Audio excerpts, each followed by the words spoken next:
అజయ్ గారు,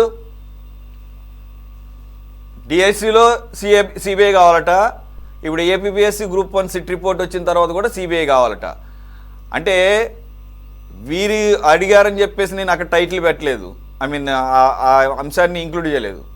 మొన్న ఒక 2 రోజుల క్రితం నిరుద్యోగ సంఘాలు, కొన్ని విద్యార్థి సంఘాలు కూడా నిరసనలు వ్యక్తం చేసినాయి. అంటే ఇది జరిగిన సిట్ రిపోర్ట్ని బేస్ చేసుకొని వారు కూడా అంటున్నది ఏంటంటే, ఇంకా దీని పూర్తి స్థాయి నిగ్గు తేలాలి అని అనిపిస్తే కనుక సిబిఐకి ఇవ్వండి, లేదంటే ఈ సిట్ రిపోర్టుతోనే ఒక కంక్లూజన్కి వచ్చేస్తే మొత్తాన్ని రద్దు చేసి మళ్ళీ రీరైట్ చేయాలి. What about present selected candidates, ఎవరైతే ఉద్యోగాలు చేస్తున్నారో మరి వారి పరిస్థితి ఏంటి?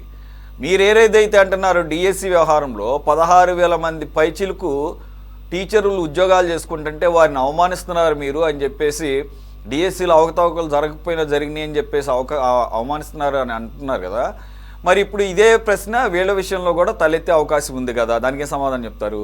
రెండోది, ఇక్కడ ఒకటి కూడా గమనించాలి, హైకోర్టు వాళ్ళని అప్రధాన్య పోస్టుల్లో పెట్టమని కూడా గతంలో చెప్పింది.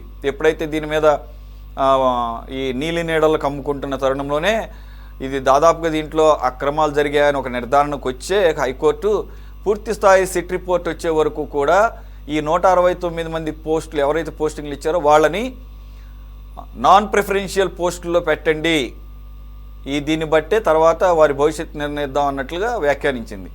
ఇప్పుడు నేను మీ ముందు పెట్టిన ఒకటి, ఆల్రెడీ ఉద్యోగాలు చేస్తున్న వాళ్ళ పరిస్థితి ఏంటి, సిబిఐ డిమాండ్ డిఎస్సి మీద, ఏపీపీఎస్సి మీద. ఏపీపీఎస్సి ఇక్కడ centre of the subject today. Yeah, ప్యానల్లో ఉన్న పెద్దలకి, సిటీ 24/9 ప్రేక్షకులకి గుడ్ ఈవినింగ్ అండి. ఈరోజు 80వ స్వాతంత్ర దినోత్సవ సందర్భంగా మీతో పాటు సిటీ 24 ప్రేక్షకులతో పాటు ప్యానల్లో ఉన్న సభ్యులతో పాటు యావత్ భారతదేశంలో ప్రజలందరికీ 80వ స్వాతంత్ర దినోత్సవ శుభాకాంక్షలు తెలియజేస్తా ఉన్నాను. సురేష్ గారు ఇందాక మొహిద్దీన్ గారు మాట్లాడుతూ ఈ ఏపీపీఎస్సి గ్రూప్ 1 లో జరిగిన ఏదైతే ఈ స్కామ్ ఉందో దీన్ని ఎల్లో మీడియానే కవర్ చేస్తా ఉంది, ఎల్లో మీడియానే రాద్ధాంతం చేస్తా ఉందని ఆయన మాట్లాడుతున్నప్పుడు మీరు కూడా స్పెసిఫిక్ గా మమ్మల్ని కూడా ఎల్లో మీడియా అంటా ఉన్నారా? దాంట్లో మేము లేము, స్పెసిఫిక్ గా మీరు పేర్లు చెప్పమని చెప్పడం జరిగింది. నేను దాన్ని కూడా ఖండిస్తా ఉంటాను సురేష్ గారు. ఎందుకంటే ఈ రోజు తెలుగు మీడియాతో పాటు యావత్ national media, print and electronic media గత 2 రోజులుగా యావత్ భారతదేశం నివ్వెరపోతున్న అంశం ఏపీపీఎస్సిలో గ్రూప్ 1 లో జరిగిన స్కామ్. గత 2 రోజులుగా national media, electronic and print media heated subject ఏదైనా ఉందంటే ఆంధ్రప్రదేశ్ లో జరిగిన ఏపీపీఎస్సి గ్రూప్ 1 స్కామే. అది ఆంధ్రప్రదేశ్ లో ఉన్న తెలుగు మీడియా కవర్ చేస్తున్న అంశం అనుకుని ఆయన సర్ది చెప్పుకునే పరిస్థితిలో ఉన్నాడు ఇవాళ వైద్యులు గారు.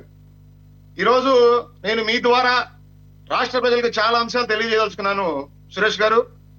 ఖచ్చితంగా 2019 నుండి 24 మధ్య ఏదైతే ఏపీపీఎస్సి గ్రూప్ 1 నియామకాలు 165 జాబుల్లో జరిగిన దుర్మార్గాలు, దోపిడీ విధానం ఖచ్చితంగా బయటపడుతుందని తెలిసిన జగన్మోహన్ రెడ్డి గారు, వైఎస్ఆర్సీపీ ప్రభుత్వం ఏదో ఒక విధంగా తప్పుదో పట్టించేదానికి, వీళ్ళు తప్పించుకునేదానికి ఏదైతే మొహిద్దీన్ గారు మాట్లాడుతున్నారో డిఎస్సి స్కామ్ అని మేము బయట పెట్టాం.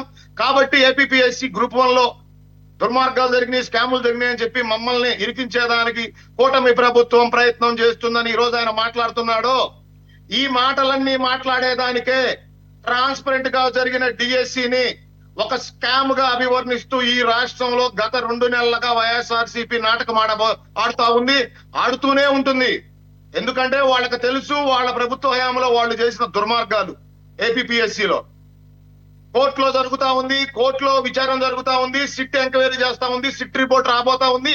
కాబట్టి మన బతుకులు బయటపడతాయి. కాబట్టి మనకెక్కడ ఈ దరిద్రం అంటుకొని మన జీవితంలో ఈ 11 కూడా మిగలవనే భయంతో డిఎస్సిలో స్కామ్ జరిగిందని కూటమి ప్రభుత్వానికి, నారా లోకేష్ గారికి బురదంటించే ప్రయత్నం చేస్తున్నారు వీళ్ళ వికృత విష ప్రచారాలతో.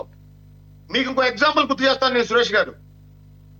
గౌరవ ముఖ్యమంత్రి రాజశేఖర రెడ్డి గారు చనిపోయిన తర్వాత జగన్మోహన్ రెడ్డి గారు తెలివిగా ఒక అంశం చేశాడు. వాళ్ళ నాన్నగారు చనిపోయిన తర్వాత ముఖ్యమంత్రి అవుతాను అనుకున్నాడు, ముఖ్యమంత్రి అవ్వలేదు.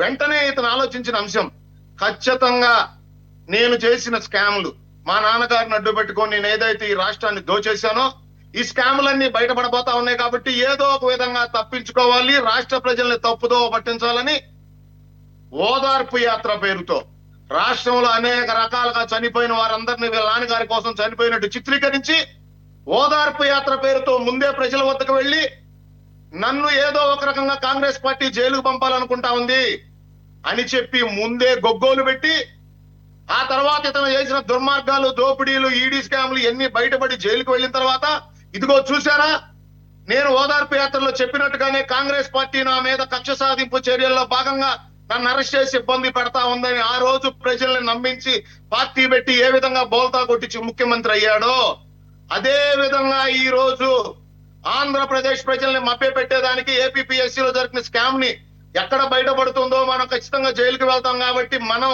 మన కంటిన బురదని కూటమిలో ఉన్న లోకేష్ గారికి కూడా అంటించి ప్రజల్ని మాయ చేసేదానికి, తప్పుదోవ పట్టించేదానికి, ఏదో ఒక విధంగా ఈ రాష్ట్రంలో అశాంతిగా ఏ ఆందోళనలు చేసి రాష్ట్రానికి వస్తున్న పెట్టుబడులు ఆపేదానికి వీళ్ళు చేస్తున్న వికృత చేష్టలు డిఎస్సి స్కామ్ తప్ప. సురేష్ గారు, చాలా మంది అభ్యర్థులు ఇదే విధంగా అనుమానంతో కోర్టుకు వెళ్ళడం జరిగింది.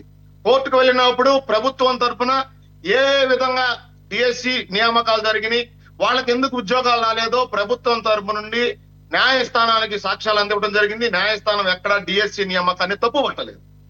ఈ రోజు నేను సూటిగా అడుగుతా ఉన్నా, మీ ద్వారా యావత్ వైఎస్ఆర్సీపీ నాయకులు కానీ, ఆయన చెబుతున్న గౌరవ మాజీ సీఎం జగన్మోహన్ రెడ్డి గారిని కానీ, మీ దగ్గర డిఎస్సి పై స్కామ్ జరిగిందని నిజంగా మీ దగ్గర ఏ చిన్న ఆధారం ఉన్నా, మీ ఎమ్మెల్సీతో హైకోర్టులో మీరు పిటిషన్ వేయించారు డిఎస్సి స్కామ్ జరిగిందని, ఎందుకు ఆ రోజు గౌరవ న్యాయస్థానానికి హైకోర్టుకి మీరు సాక్ష్యాధారాలు నిరూపించలేకపోయారు?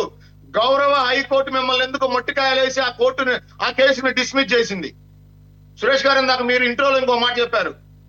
తెలుగుదేశం నియమించిన ఉదయ భాస్కర్ గారు ఏపీపీఎస్సీ చైర్మన్ ని వైఎస్ఆర్సీపీ ప్రభుత్వం ఎన్ని ఇబ్బందులు గురి చేసింది అంటే ఇది కొత్త ఏమీ కాదు. ప్రభుత్వాలు మారితే ఖచ్చితంగా గత ప్రభుత్వాలు నియమించిన చైర్మన్ ని ఆ ప్రభుత్వాలు ఇబ్బంది పెట్టడం జరుగుతూనే ఉంది యావత్ భారతదేశం అని చెప్పారు. అది నిజం కాదు సురేష్ గారు. ఎందుకంటే నేను మీకు బెస్ట్ ఎగ్జాంపుల్ చెబుతా. ఈ రోజు ఆంధ్రప్రదేశ్ లో ఉన్న food commission chairman Gaurav Pratap Reddy గారిని ఎవరు నియమించారు? ఈ రోజు వరకు ఎక్కడైనా మేము ఆయన ఇబ్బంది పెట్టడం కానీ, ఆయన పదవి నుండి తొలగించేదానికి కానీ ఆయన ఎక్కడైనా ఇబ్బందులు పాలు చేశామా? ఆయన్ని ఒక ఇంటర్వ్యూ చేసినప్పుడు ఆయన అంతలకు ఆయనే మీడియాకు తెలియజేయడం జరిగింది.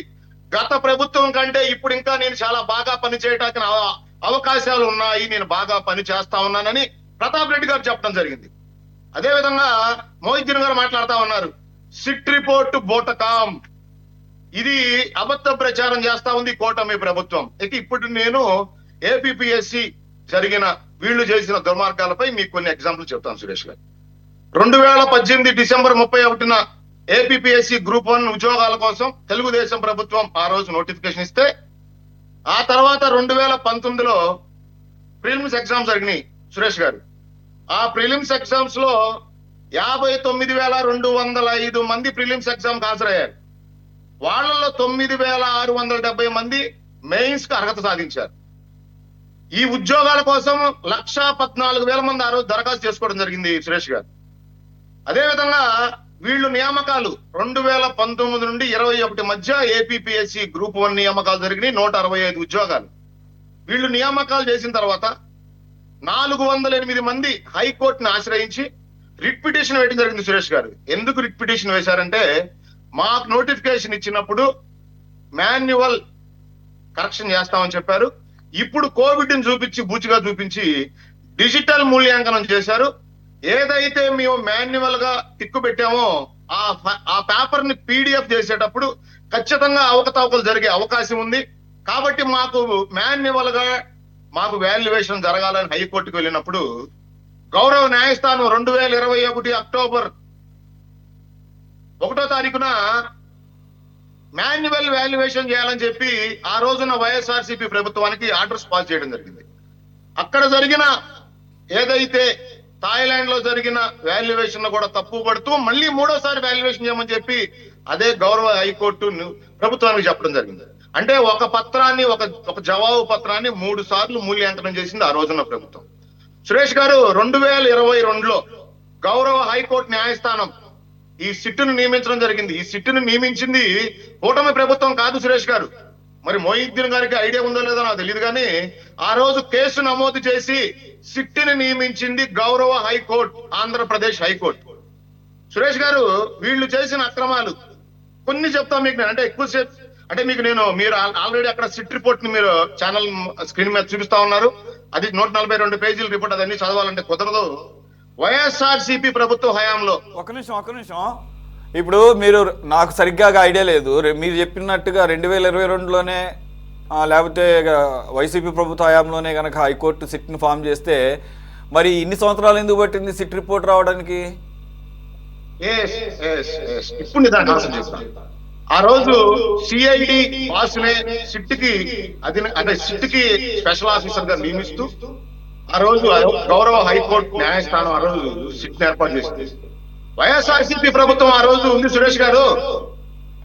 ఆ సిట్ ని ఏదైతే ఎంక్వైరీ జరగకుండా తొక్కిపట్టడం జరిగింది. 2024 కూటమి ప్రభుత్వం అధికారంలోకి వచ్చిన తర్వాత ఆ సిట్ ని వాళ్ళ పని వాళ్ళని చేసుకొని ఇచ్చింది కూటమి ప్రభుత్వం. అంటే మీరు ఒకసారి కరెక్షన్ నేను క్లియర్ గా చెప్తా ఉన్నా. 2022లోనే గౌరవ హైకోర్టు న్యాయస్థానం కేసు నమోదు చేసి సిట్ ని ఏర్పాటు చేయడం జరిగింది. అది కూటమి ప్రభుత్వం ఏర్పాటు చేసిన సిట్ కాదు సురేష్ గారు. వీళ్ళు ఈ రోజు మా మీద బురద జల్లే ప్రయత్నం చేస్తా ఉన్నారు. ఇంకొక మాట అన్నారు మొహిందర్ గారు, కావాలంటే సిబిఐ ఎంక్వైరీ చేసుకోండి అని. సిబిఐ ఎంక్వైరీ వేస్తాం.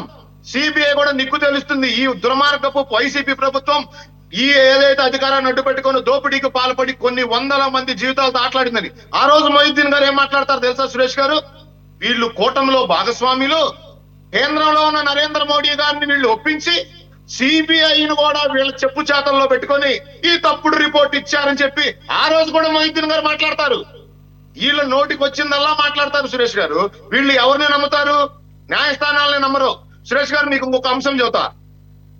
ఒక రాష్ట్ర ప్రభుత్వం 5 సంవత్సరాల పరిపాలనా సమయంలో వాళ్ళు తీసుకున్న నిర్ణయాల పైన గౌరవ హైకోర్టు 120 సార్లకు పైగా ప్రభుత్వాన్ని తప్పుపట్టిన విషయం ఈ రాష్ట్రంలో, ఈ దేశంలో ఇంకా ఏ ప్రభుత్వానికైనా ఈ దౌర్భాగ్య పరిస్థితి ఉందా సురేష్ గారు? ఆ రోజు 120 అంశాలకు పైగా గౌరవ న్యాయస్థానం వైసీపీ ప్రభుత్వాన్ని తప్పుపడితే ఆ రోజు వైఎస్ఆర్సీపీ సోషల్ మీడియా న్యాయస్థానానికి కూడా కులాన్ని ఆపాదిస్తూ గౌరవ న్యాయ వ్యవస్థలో ఉన్న న్యాయాధిపతులకు కూడా కులాన్ని ఆపాదిస్తూ కంక్లూడ్ చేస్తా సురేష్ గారు, నేను కంక్లూడ్ చేస్తా. గౌరవ సుప్రీంకోర్టు కూడా ఆ రోజు వీళ్ళకి మొట్టికాయలేయడం జరిగింది. ఇక ఏపీపీఎస్సీ చాలా చెప్పారు సురేష్ గారు. నేను కొన్ని విషయాలే చెప్తా. ఆ రోజున్న ఏపీపీఎస్సీ చైర్మన్ గారి అనుమతి లేకుండా, టెండర్ లేకుండా వీళ్ళకి సంబంధించిన వ్యక్తులకి ఆ ఏదైతే గ్రూప్ 1 ఏపీపీఎస్సీ ఆ జవాబు పత్రాలని వాల్యుయేషన్ చేసే టెండర్ ని వీళ్ళు అప్పగించడం జరిగింది వీళ్ళకి నచ్చిన వ్యక్తులకి. 158 మంది ప్రైవేట్ వాల్యుయేటర్లను పెట్టి ఆ రోజు నిబంధనలు విరుద్ధంగా వీళ్ళు డిజిటల్ వాల్యుయేషన్ చేశారు ఆ రోజు సురేష్ గారు. ఇంకా చెప్పుకుంటూ పోతే వీళ్ళ దుర్మార్గాలు సురేష్ గారు 736 OMR షీట్లు మీరు చెప్పినట్టు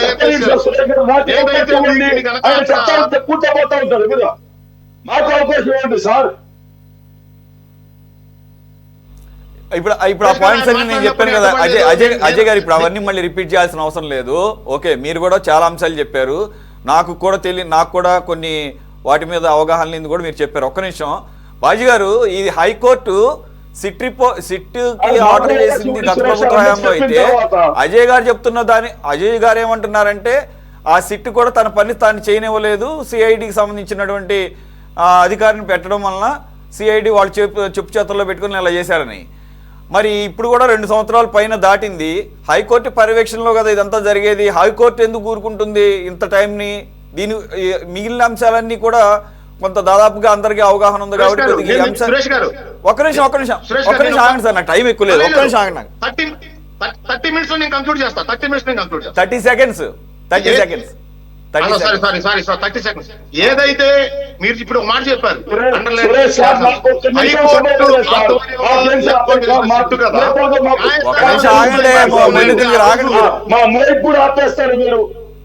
ఆగండి. మీరు మాట్లాడి నాటన్నిటికీ ఆయన సమాధానం చెప్పాలి కదా. అదే చెప్పుకుంటూ వచ్చారు కదా. మీరు ఆగండి, మీరు టైం వేస్ట్ చేయొద్దు. నాకు మీకు ముందే చెప్పాను, మీరు టైం వేస్ట్ చేయొద్దు. మీకు కూడా చాలా సమయం ఇచ్చాను, కాకపోతే మీరు మాట్లాడిన దానికి నేను కౌంటర్ పాయింట్స్ అడిగాను అంతే. ఒక్క నిమిషం ఆగండి అజయ్ గారు, కంప్లీట్ చేయండి. ఆగండి సార్, మీరు ఆగండి. మీరు టైం వేస్ట్ చేయొద్దు. నేను ముందే చెప్తున్నాను, మీరు నాకు టైం వేస్ట్ చేయొద్దు. మీరు నాకు టైం వేస్ట్ చేయొద్దు. క్రాస్ టాక్ చేసి సురేష్ గారు, న్యాయస్థాన పరిధిలో జరుగుతున్న ఎంక్వైరీ ఇది. ఈ రోజు సిట్ రిపోర్ట్ అందించింది గౌరవ హైకోర్టుకి. ఆగస్టు 10వ తారీఖున సిట్ రిపోర్ట్ అందడం జరిగింది. ఇవాళ గౌరవ ఆంధ్రప్రదేశ్ హైకోర్టు ఆధ్వర్యంలో ఈ ఎంక్వైరీ జరగబోతా ఉంది. దీని మీద చర్యలు తీసుకోబోతా ఉంది కూడా గౌరవ హైకోర్టే, కూటమి ప్రభుత్వం కాదు. దీనికి కూటమి ప్రభుత్వానికి ఎటువంటి సంబంధం లేదు. కాకపోతే 2024 సార్వత్రిక ఎన్నికల తర్వాత సిట్టుని వాళ్ళ పని వాళ్ళు చేసుకొని ఇచ్చింది కూటమి ప్రభుత్వం. ఈ రోజు వీళ్ళ బతుకు ఎక్కడ బయటపడుతుందో రాష్ట్ర ప్రజలు చీకొడతారో. సురేష్ గారు, ఇంకొక అంశం నేను క్లియర్ గా చెప్తా. వీళ్ళు ఏదైతే మేము అధికారంలోకి వస్తే డిఎస్సీని రద్దు చేసి 16,000 మంది జీవితాలని రోడ్డు మీద కడతామని చెప్తా ఉన్నారో, ఆ విధంగా గ్రూప్ 1 ఏపీఎస్సీ ఉద్యోగస్తుల జీవితాలతో ఆటలాడుకోవడం లేదు. న్యాయస్థానం తీసుకునే చర్యల్లో భాగంగానే ప్రభుత్వం అనుసరించబోతా ఉంది. ఎక్కడా ఏపీఎస్సీని రద్దు చేస్తామని కానీ, జగన్మోహన్ రెడ్డి మీద ఉన్న కోపంతోనో లేదు జగన్మోహన్ రెడ్డి చేసిన దోపిడీల మీద ఉన్న కక్ష సాధింపు చర్యలు తీసుకోవాలని ఎక్కడా కూటమి ప్రభుత్వం ఆ దిశగా పనిచేయటం లేదు.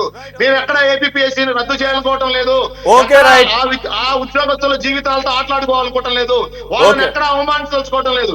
రేపు న్యాయస్థానాల్లో రాబోయే ఏదైతే తీర్పు ఉందో దాన్ని బట్టే ప్రభుత్వం నడుచుకోవాలనుకుంటుంది కూటమి ప్రభుత్వం.